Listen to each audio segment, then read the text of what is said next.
Over the weekend, there was disturbing news that Ja Morant, the Memphis Grizzlies star, was seen on Instagram Live brandishing what appeared to be a gun. Quickly, the team announced Morant would miss at least 2 games. This comes in the wake of a Washington Post story last week detailing Morant's recent behaviors, including an allegation that Morant brandished a gun at his house. Wilbon, you have been talking about this publicly. Please give us your thoughts. Take your time. Well, Tony, I got a lot of thoughts, and I expressed a lot of them to you this morning on your podcast. And they range from sad to angry. Sad that it seemed like we, and by we, I mean specifically African-American communities, urban communities, had largely moved people away from this sort of, let me be a gangster, even though that's not what I am. Let me, the embrace of that seemed to have diminished. I thought so. But maybe not. Maybe it's back. Maybe this is just a one-off. But Ja Morant, who I've talked to a few times in my career, Ja Morant there's real intellect there. There's thought there. There is awareness. He's paying attention.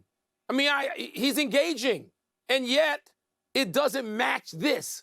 A gun in a strip club at 3:30 in the morning or whatever time it was, doesn't really matter. When you stand to earn hundreds of millions of dollars, there's a new sneaker coming out Nike has for you, a new drink coming out I think Powerade has for you, hundreds of millions of dollars. And you think this is wise? The people around you think this is okay? Maybe some of it involved your team. I know this too, the Memphis Grizzlies, Tony, they can't just escape all blame. I don't mean for him taking a gun in a strip club, but they don't have anybody 30 years old. They're one of only 2 teams in the NBA to not have a 30-year-old on the roster. That's an indictment. That's bad judgment at the top of their personnel pyramid. What the hell are you people doing? That you just have a bunch of 20-somethings running around making hundreds of millions of dollars without check. And so there's so much here. I'm not going to go on anymore because I did this on your show this morning. Those are some of my thoughts. Yeah, my thoughts are, I applaud what you're saying. My thoughts first go at this moment to Adam Silver. I can't believe that he's not going to have a statement on this. I can't believe that he's going to just leave this to the Memphis Grizzlies. I assume that he's going to have Ja Morant in his office today or tomorrow morning at the latest because, as you know, David Stern would have had Ja Morant in there last night. Would have. That's right. I just think you have to, if you're going to be the commissioner, you have to talk about this or else don't be the commissioner. The commissioner's job of the NBA should be weightier than something ceremonial at a dunk contest.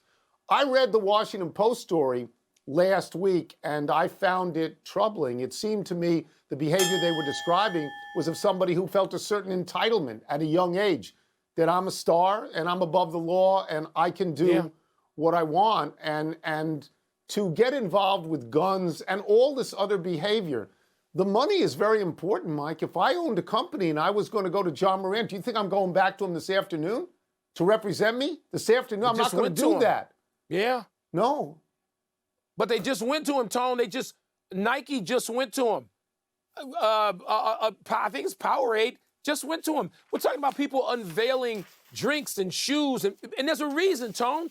This kid has real charisma. He has real charisma. You talk to him, he lights up a room. No. As a player and as a person. But it doesn't mean that you just move unchecked.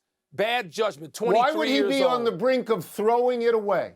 Why wouldn't he be smart enough to say to himself, what are you doing? No, but that doesn't make it good or right. No. But it makes it fact. There are many kids who've thrown it away. He can go back in the roster of professional sports if he wants, or entertainment, and find them. He can. He ain't the first. Arenas land. No, you can lose. You can destroy a franchise to bring a name. You can destroy it. And your own career. And your own career. Yeah. Let's move to sports, the NFL Combine, where Bryce Young suddenly faces some competition as the top quarterback on the board. Could you see a scenario where a team picks Richardson over Young? Small correction for you 40 nerds, a 4.43 40 for 4.43, Look, my bad. I don't hate the Combine as much as you do. It's a marketplace. In football, in basketball, they have one. It's a marketplace. And the currency is gossip. So that when you go and do these things they call measurables, people start gossiping about it. Players are there to sell themselves, and teams are there to buy the players. This becomes what everybody talks about. Can you move up the charts fast? Sure, of course. There's buzz. You can move up the charts fast. If you're Anthony Richardson, and you're 6'4", and you're 245, and you are the fastest quarterback at the combine, you jump the furthest out and jump the highest up, somebody's going to look at you and say, yeah, he's got an it factor. I'm blown away by this kid. But then you have to ask a serious question. Can he deliver the ball to the receiver? And last year he didn't. Okay, 53.8% completion percentage on a 6-7 team. That's not very good. We both remember, Mike, when Sam Darnold was drafted by the Jets and people said, God, he had a lot of interceptions in college. Why won't he do that in the pros? Well, guess what he did? He did. And when Anthony Richardson calls himself Cam Jackson, because he's half Cam Newton and he's half Lamar Jackson, I don't want to spoil the party real early, but Cam Newton is now out of the league and Lamar Jackson missed the last 5 games with injuries, so he can jump up, but what does it mean? Well, he can throw it too. I mean, the pictures, the video of his arm, nobody's doubting his physical assets. Here's the question, Tony. Does he have the other stuff? Is he coachable? How hard is he going to work? Is he fanatic? Is he obsessed? Is he going to show us what some other players have shown us who can come into the league? And would he be in the right situation? Is he going to have a dope for a coach who needs to be fired in a year?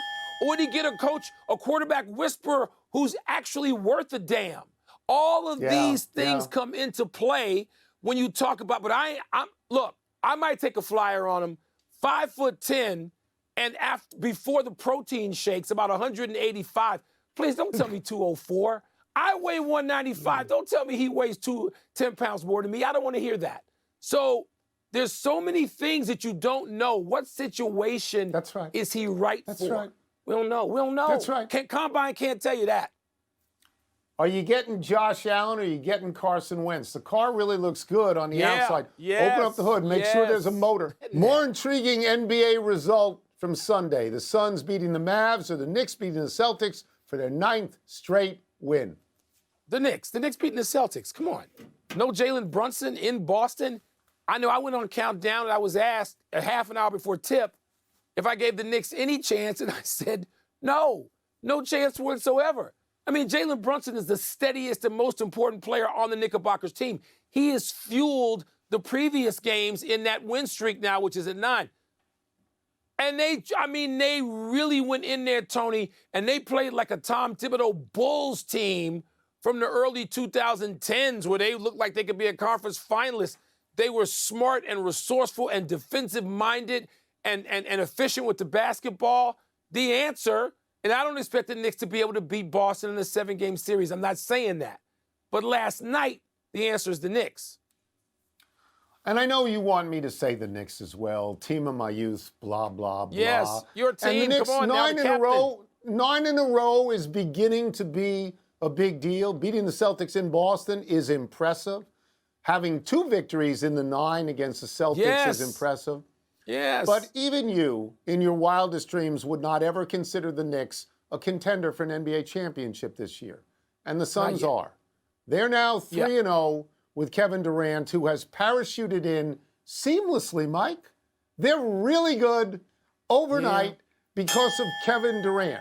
And they went out and beat a team that scores a lot. They outscored that team. So they can beat you short and beat you long. So they've won 3 on the road, but people are picking the Suns apart now, including Perk, who you love. People are picking the Suns apart, saying not enough Ayton, not enough Chris Paul, top heavy with Book and KD. I'm just telling you what the feedback is for those of us who are neck deep in the Suns. Yeah. Well, they ought to shut up. What was the biggest result of the college basketball weekend? Tony, you know what? Look, college basketball is like Major League Baseball. It's all local, right? So for me, it was going into, does Rutgers still play in Piscataway? Is that where they New play? Jersey. New Jersey? Yes, okay, Piscataway. So for me, it was Northwestern stopping a 3-game streak, finishing 2nd in the Big Ten, the number 2 seed. Yeah. I mean, I can phony it up. I can tell you, Duke beating Carolina. That Houston game, wow. With that Houston-Memphis game, that was something to behold.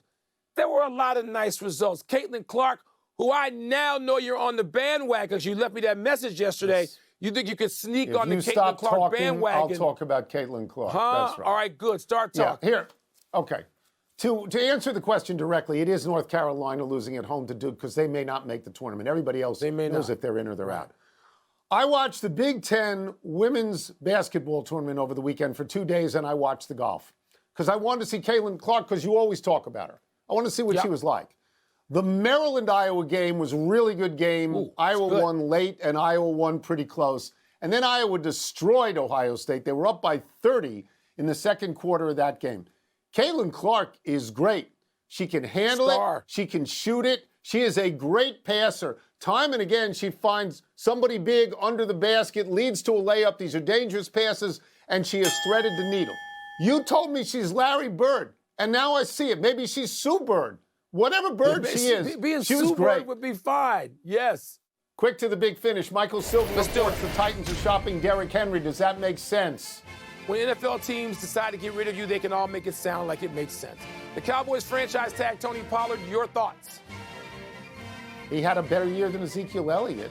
The NBA rescinded the 10th rebound that got Giannis a triple-double yesterday. Okay by you? It wasn't a rebound. It's fine by me. Novak Djokovic won't play at Indian Wells because he couldn't get a government vaccination waiver. How you feel about that? Good. Why should he get a waiver? Because he has a big forehand? Last one. The Lakers beat the Warriors in Steph Curry's return. Do you find that significant? Yeah, the Lakers are now tied for 10th. Looks like they'll get in the play-in, Tony, but just the play-in this far. Playoffs. We're out of time. Try and do better the next time. Gail and Devin Delaney, shout out. I'm Mike Wilbon. Same time tomorrow, knuckleheads.